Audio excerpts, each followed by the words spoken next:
My sources of information are going to be listed on each slide. And I will let you know that the information that I am sharing with you, you will be able to find this in more than one source. So I'm just letting you know that the words that you're seeing, they're not my words. You can search these words out and you will see that the information that I am providing to you is accurate. Okay, so this one says, Dion persisted in slave hunting about Beaufort, 1520, these Negroes being valuable as laborers. Peace, peace. It's the time to this one, man. I just want to get through this video. I got some good information, a couple good articles for you. And let me start it, man. I ain't gonna get no title to it. Y'all will figure it out as I keep it moving while I'm reading. All right.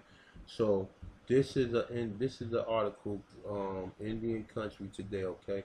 Now I'm right here where it say the term Negro may have been meant for American Indian. Okay, now remember that.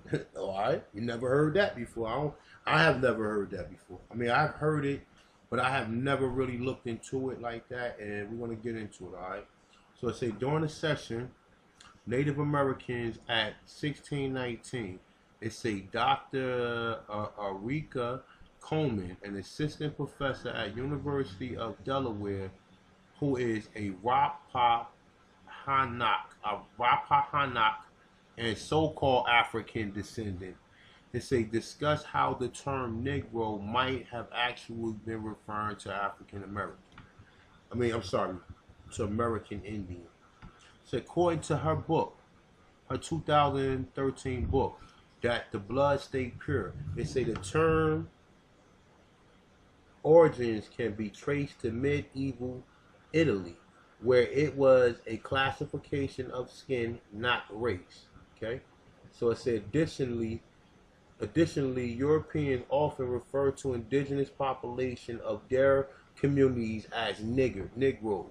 Okay, they say in the Portuguese colony of Brazil, Indians were called Negro de Terra, meaning Negro of the land. All right, remember that, y'all. All right. So it say Coleman pointed out that during the conference that the early Virginia legislature identified Moors, Negro separately. There are also documents in which individuals were described as Negro, African. Coleman questioned why the two words would be used to describe an African person and suggest that native meaning a strong possibility. All right, now I'm gonna read this and I'm gonna go down a little bit more because I got something else to read. All right, so it says 1619 might not be the right year. It say Coleman also asserts that Dr. Coleman also asserts the year 1619 isn't entirely correct regarding the first arrival of blacks to America. It says she note Negro accompanied Spanish North American expedition a century before the English arrived in Virginia.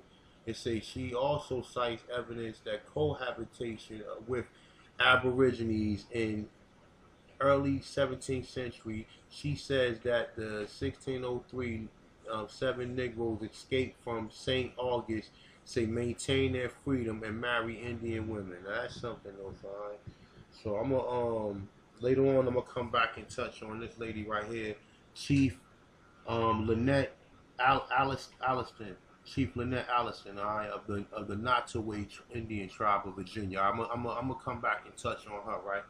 All right, so where we at?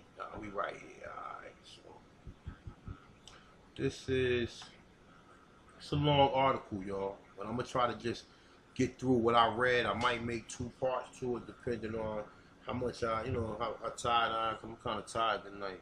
Just came from the gym, all right. So they say the use of the term Negro and black to include person of Native American ancestry and Anglo North American Jack Force. So this is another author, all right. So just remember who the young lady was for this right here. This is an author. She has a book, okay. So I'm not saying that she said it. She's a doctor, okay.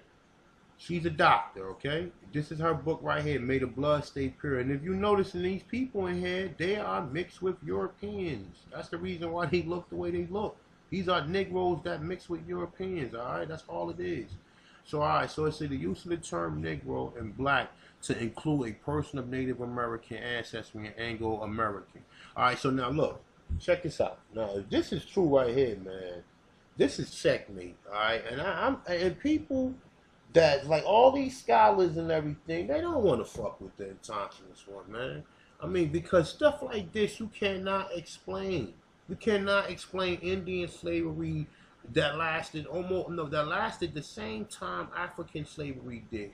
Where are these slaves on the census? Since they put the slaves on the census in 1774, where are the slaves on the census in 1790? Because the slaves they classify these these Americans or these Indians as black, and this is a fact. Because when you look on the census, you cannot find no, you know what I'm saying? You cannot find no Indians around that region from 1790 all the way up to, they start popping back up around like 1870. So from 1790 to 1870, you do not see no Indians on. They either white or they black, free, or slaves. And then they got like 3 categories for black.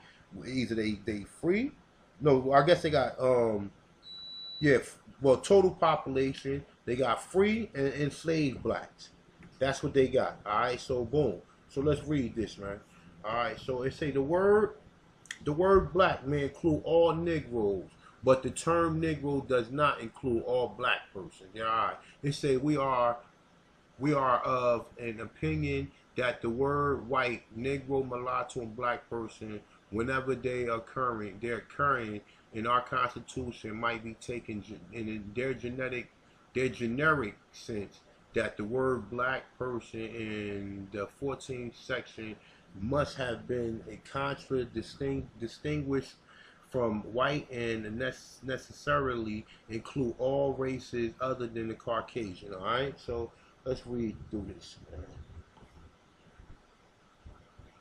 I'm not going to read this because I read that part right here. I'm going to get right here. It say, in the British slave colonies of North America along the Atlantic coast, many persons of American ancestry were at times classified as black and Negro and mulatto. So we know why they were mulatto when they mixed with the European. They was already Negro looking. That's the reason why they refer to them as black and Negro. I just want to tell you that the Spanish, see what they telling you is this.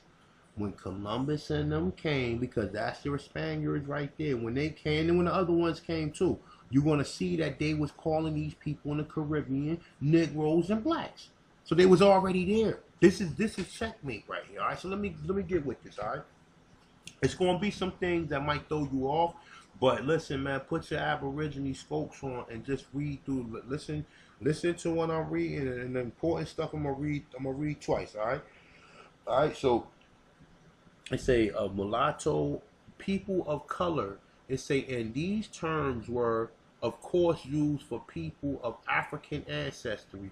The manner in which the American and part American were sometimes classified as mulatto and people of color. Okay, check your birth certificate. See if your grandmother had color. See if your mother, which more likely they did.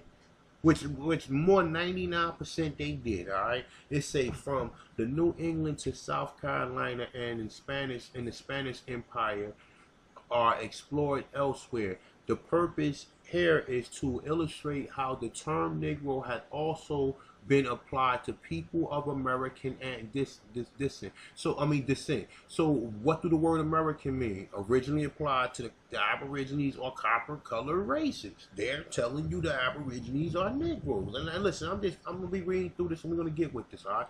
So boom. They say the possibility that Native Americans were quite commonly called Negroes is very different, supported by the Portuguese usage. During the colonial period, Brazil Indians were repeatedly referred to as Negroes, okay? So it said Brazil Indians was repeatedly referred to as Negroes, and then it goes as Negros de terra, Negro of the land.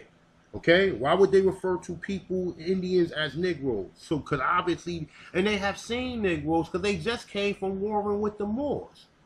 So that you can't say that you can't say that they didn't know what a Negro was.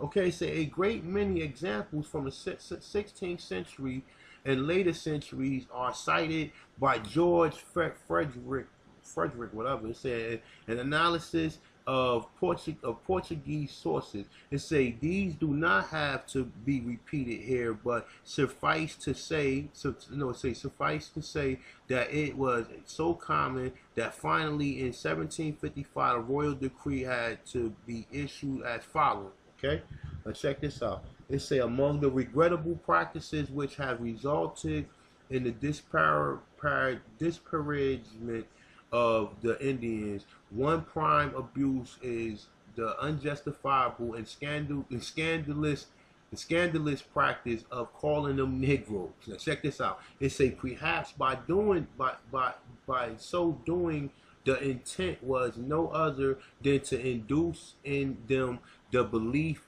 that their origins that have been disdained to be slaves of white and is generally conceded to be the case of blacks from the coast of Africa. It said the directors will not permanently henceforth that anybody may refer to the Indians as Negroes, nor themselves may use this in plate among themselves as is currently a case. Okay, so so it said the Portuguese usage of the extremely significant not only because American or part American slaves could be referred to as Negroes in early shipment records. Okay, say but now hold up, let's read that again. Say Portuguese usage extremely significant not only because American and part American slaves could be referred to as Negroes in the early shipment record, but also because it very